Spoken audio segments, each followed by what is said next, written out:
Hello and welcome to our presentation of our project, Keep Katy Trail Safe. Here's a brief overview of our team. Our project focuses on the Katy Trail, a 3.5-mile walking trail that has its north end just south of SMU's campus and its south end near American Airlines Center. This trail is a favorite Dallas activity and provides a great location for sunshine and outdoor activities like walking and running. The Katy Trail will be joining with many other trails in Dallas to form one large loop that creates a 50-mile continuous trail around Dallas. Our mission is to use publicly available data and conduct a study to better understand real and perceived safety on and around the Katy Trail. From this study, we seek to develop data-driven, budget-friendly strategies to enhance real and perceived safety. All of our recommendations are able to be completed for free or are achievable with a small donation.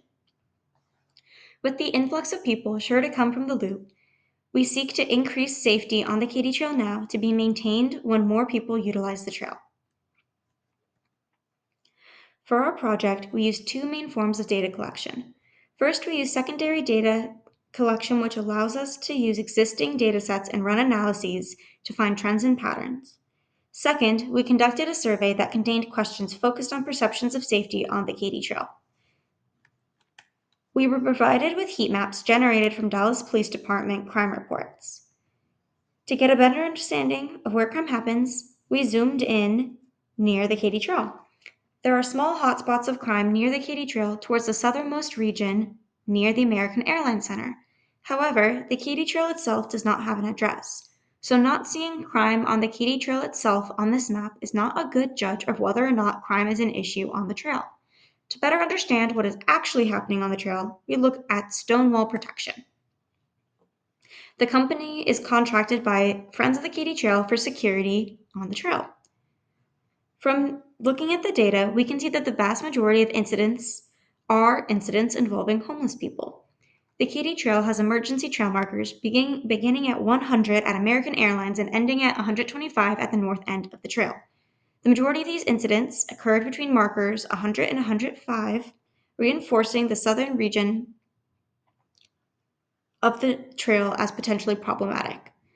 To understand if these incidents posed a threat to safety, we examined the criminality of these incidents and found them to be overwhelmingly non-criminal. To better understand perceptions of safety, we conducted a survey. We asked respondents to rate how safe they generally feel on a scale of 1 to 10, with 1 being unsafe and 10 being very safe. We then grouped 1 through 5 as unsafe and 6 through 10 as safe. These groupings showed that respondents, in general, felt safe on the Katy Trail. However, when we asked if there was anywhere on the trail that respondents felt unsafe, those who responded that they felt unsafe anywhere on the trail responded mostly that they felt unsafe on the southern portion of the trail. We talked to several representatives of different organizations that work on the trail or as part of the city of Dallas. First, we spoke with Jonathan McGee, the president and CEO of Stonewall Protection. He told us that most of the incidents reported do not require police intervention. He also said that many people who are causing issues on the trail leave before interference from Stonewall or the police is required, which may skew data since that crime may never be reported. He also said that most incidents are crime-free homelessness encounters.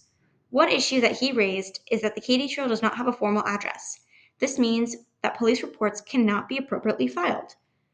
To learn more about the Dallas Police and their opinion of safety on the Katy Trail, we spoke with Nancy Rodriguez, a police officer with the Dallas Police Department.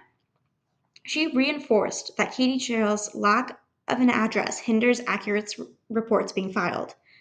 Officers often log the reports as occurring at nearby houses, not necessarily where they occurred.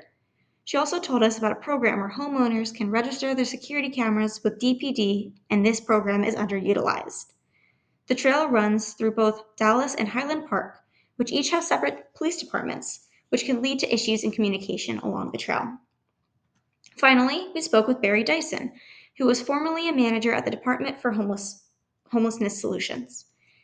He stated that organizations regularly go to encampments and educate about available resources, so lack of awareness of resources for homeless people is not the issue.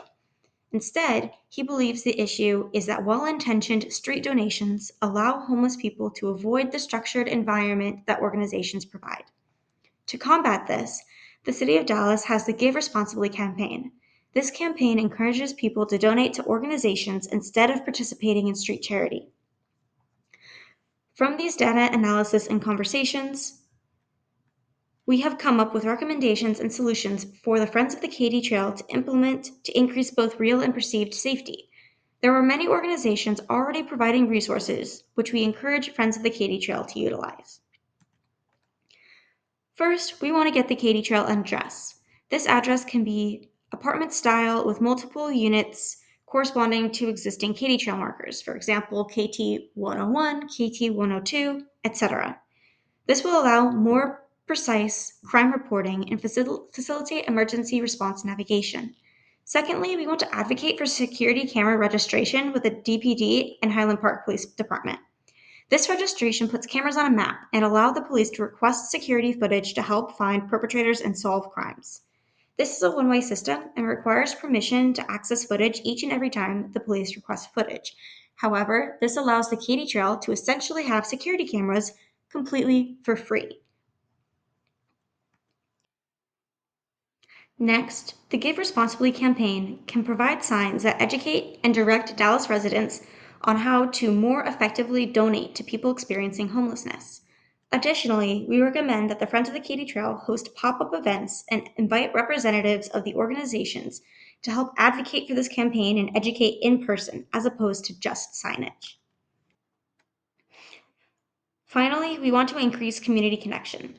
There is an existing system in downtown Dallas where parties with concerns email a point person who then distributes the information to everyone in the network. We believe that Stonewall Security would be a viable option for this point person. Additionally, since the Katy Trail runs through so many neighborhoods in Dallas, there's no one place for everyone involved in the Katy Trail to communicate. We propose starting a Facebook page so trail users can report concerns. As usage increases, users can work together to help track situations if they occur, helping to keep perpetrators from disappearing from police's radar. Friends of the Katy Trail, Stonewall, DPD, and HPPD will be able to access this page and post information relevant to businesses and residents on the trail. Thank you for watching this presentation. We hope that you take the recommendations and implement them to increase both real and perceived safety on the Katy Trail.